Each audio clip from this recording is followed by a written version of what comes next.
right? Yeah. I'm sorry. Good. All right.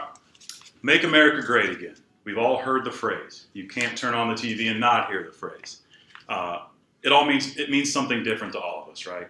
Some people it's inspirational. It means putting America first, reinvesting in America, putting jobs. To other people on the other side, it fires them up.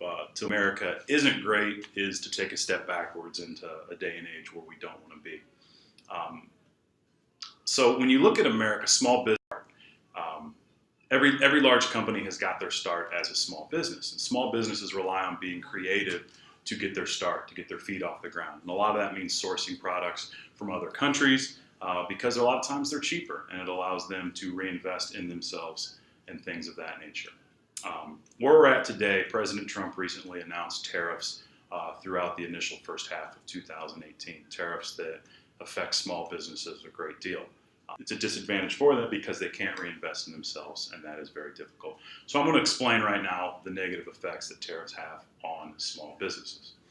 The first thing we need to understand is really what a tariff is. If you look in the dictionary, a tariff is really a tax or a duty on any product that is sourced globally, or anybody that tries to sell a product into the United States from a foreign country. President Trump felt that certain countries were taking advantage of certain trade laws, so he decided to announce stricter tariffs on different countries. CNN, Alana Petrov from CNN, essentially described a tariff as a border tax and the price of doing business in another country. So when you look at what President Trump put in place early 2018, he taxed aluminum and steel coming from Canada and Mexico, and that was really the first initial wave. Received to do a whole lot of good or bad for the country, and it wasn't a big deal. The next really big announcement he made was a tariff that he placed on China. Now, a lot of companies across the United States source products from China. China is known for selling products at a very, very inexpensive price into the United States. And President Trump had a beef with China since the day he took office. Heather Long from the Washington Post essentially believes China has been ripping off, and he wanted to put an end to that. So that's really the tariffs as they stand in a nutshell. Now, what does that mean for small businesses?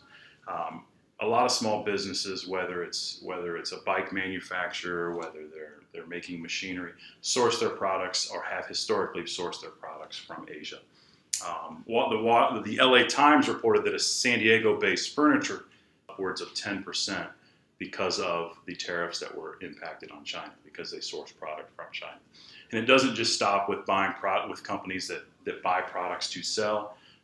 Also, as a part of their finished goods, sometimes they're buying product from Asia, and a lot of times they have to raise the price of products they sell. One company in North Carolina, a bike manufacturer, had to raise the price of their finished good $430. So it's a significant impact for small companies. Microsoft, they all started as a small company in someone's garage. So think about that. Now we're hindering companies from being efficient enough to buy goods locally. So what does that mean moving forward, right? Now extremely creative with how they spend their money, with how they invest their money. They're now having to put more money into products. That may mean they can't expand their company. That may mean they can't hire the next employee or build the next building. So at the end of the day, make America great again. Do we really mean it if we are hindering those that are trying to get their start in America? That is it. Thank you.